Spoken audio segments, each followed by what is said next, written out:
If you pay attention to baseball discussions, it's pretty obvious that no player gets mentioned more often as the most overrated player in MLB history than Derek Jeter. Seriously, ask a bunch of baseball fans who they think is the most overrated player ever, and I wouldn't be surprised if Derek Jeter gets picked by at least half of them.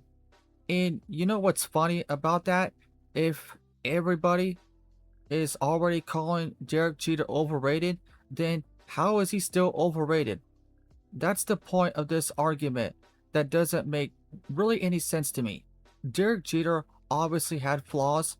I'm not going to sit here and pretend he was the perfect baseball player, but calling him the most overrated player in MLB history is taking the criticism way too far. The biggest reason I would say people call Derek Jeter overrated is his defense. And I'll admit it, Derek Jeter's defense wasn't as good as his reputation suggests. If you look at the advanced defensive metrics, there are plenty of reasons to criticize him. His range wasn't great, especially compared to the elite defensive shortstops.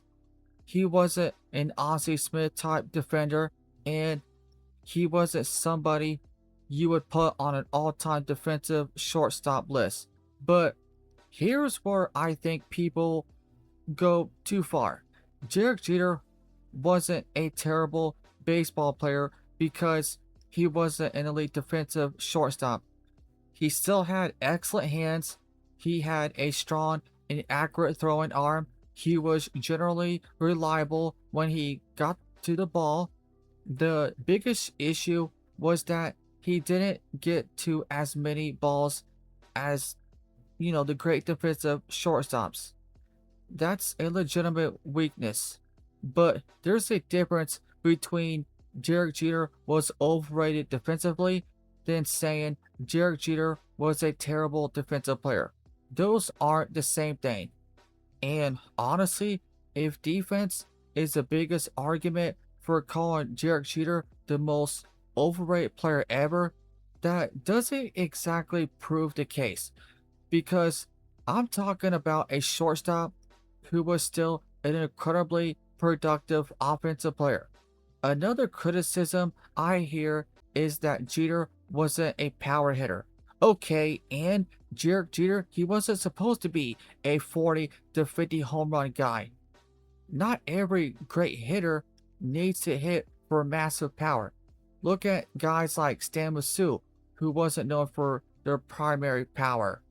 Ichiro Suzuki wasn't a power hitter, of course. Tony Gwynn wasn't a power hitter. Pete Rose wasn't known for hitting home runs.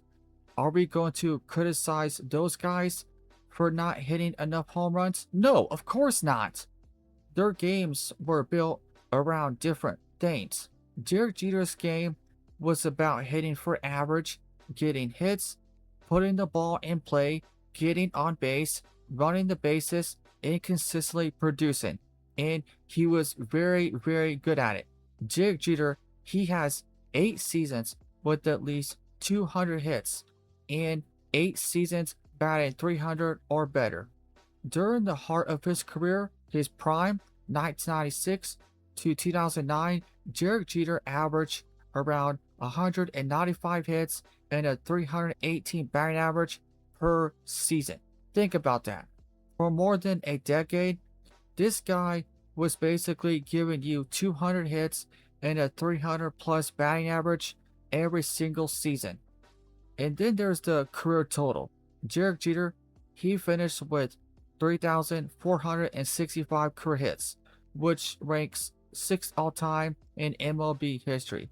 There have been only 5 players in the history of the Major League Baseball who have collected more hits than Derek Jeter. Yet, somehow, when people talk about Jeter, the conversation constantly turns into, yeah, but he was overrated. At some point, you have to acknowledge what the guy actually achieved, what he accomplished. And then we get to the part of Jeter's career that I think completely destroys the idea that he is the most overrated player of all time. The playoffs. Derek Jeter is one of the greatest postseason performers ever. If we're talking about the last 30 years, there are only a couple of players I would put ahead of Derek Jeter in terms of postseason performance. And those two players are David Ortiz and Albert Pujols. That's it. That's all. Derek Jeter, he had 4 different playoff runs where he recorded at least 20 hits while batting over 300, and he almost did it also in 1999. This wasn't a guy who simply showed up in October because he played for the Yankees. He actually produced, and more importantly, he consistently delivered in big moments. That's why the clutch reputation really doesn't bother me as much as it bothers a lot of other fans. Was the media sometimes overly dramatic about his clutch ability? Sure, maybe. But that doesn't mean he wasn't actually good when the pressure was on. Just look at the World Series. Jeter, he played in 7 World Series during his career. In 5 of them, he hit 340 or better. That's an incredible level of production on the biggest stage in baseball. The one World Series where I think you could legitimately say Derek Jeter didn't come through was 2001 against the Arizona Diamondbacks. That was probably the clearest example of Derek Jeter struggling on baseball's biggest stage. But that's the thing. That's basically the exception. Most of the time, Jeter was producing at a high level in October. And this is where I have to bring up Aaron Judge. Because if you're going to use these standards against Derek Jeter, why don't you apply the same thing to everybody? Aaron Judge is obviously one of the greatest hitters of his generation. There's no denying that. But his defense isn't any better than Derek Jeter's, and his postseason production has dropped significantly compared to what he does during the regular season. From 2019 through 2024, Aaron Judge's batting average and OPS, they declined at a huge, massive rate in the playoffs compared to his regular season production. Then in 2024, the Yankees finally make it back to the World Series. Judge only hit 222 batting average. He's a playoff choker. Derek Jeter wasn't always great in the playoffs, of course, but compared to Aaron Judge, he easily takes the edge in playoff performance. So no, Derek Jeter is not the most overrated player in MLB history. Was his defense overrated? Somewhat, kind of. Was his reputation probably helped by playing his entire career for the Yankees and being one of the most recognizable players in baseball? Maybe. Did the media sometimes romanticize him? Of course. But that's different from saying he's some average player who got turned into a legend because of his personality and playing for the Yankees. I'm talking about a player with over 34,000 hits, 8 seasons with 200 or more hits, 8 seasons with a 300 or better batting average, a career 310 something batting average.